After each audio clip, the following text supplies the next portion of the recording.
আগামীতে আমরা বাংলাদেশে আর কোনো ধর্মীয় কোনো বৈষম্য থাকবে না।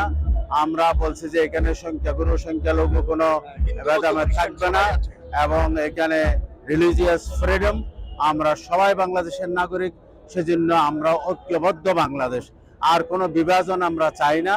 আমরা সবাই মিলে চলো আমাদের নতুন বাংলাদেশ গড়ি। তো সেজন্য আগামী 12 তারিখ সবাই সকাল থেকে সন্ধ্যা পর্যন্ত ভোট দিয়ে আগামীর বাংলাদেশের প্রতিনিধি নির্বাচিত করবে এবং 13 তারিখ আমাদের নতুন সূর্য উঠবে ইনশাআল্লাহ বাংলাদেশের।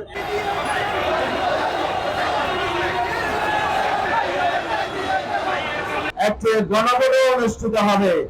এই গণভোটে আমাদেরকে হ্যাঁ ভোট দিতে হবে, কারণ হচ্ছে আগামীতে যে গণতন্ত্র প্রতিষ্ঠিত রাখার জন্য নির্বাচনকালীন কেয়ারটেকার সরকার তথা তত্ত্বাবধায়ক সরকার, তার নির্বাচন কমিশন, পাবলিক সার্ভিস কমিশন, এইগুলোকে, এই সাংবিধানিক প্রতিষ্ঠানগুলোকে জুলাই সনদের ভিত্তিতে নির্বাচন করতে হবে।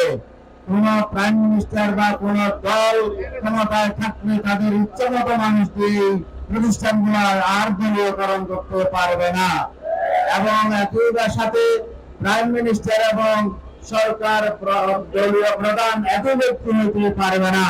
একজন পর 2 মাসের বেশি প্রাইম মিনিস্টার বা প্রেসিডেন্ট হতে পারবে না এবং 2 কক্ষ বিশিষ্ট সংসদ হবে, একটি উচ্চ কক্ষ আর হচ্ছে পার্লামেন্ট।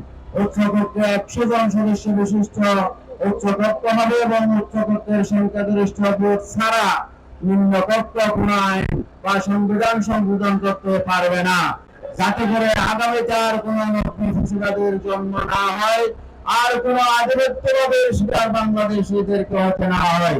বিভিন্ন ভাইয়েরা, আপনাদেরকে আগামী নির্বাচনে 11 দল মনোনীত প্রার্থীদেরকে বিজয়ী করে এবং হ্যাঁ ভোট দিয়ে আগামীর বাংলাদেশ বিনির্মাণের জন্য অংশগ্রহণ করার জন্য আহ্বান জানাচ্ছি।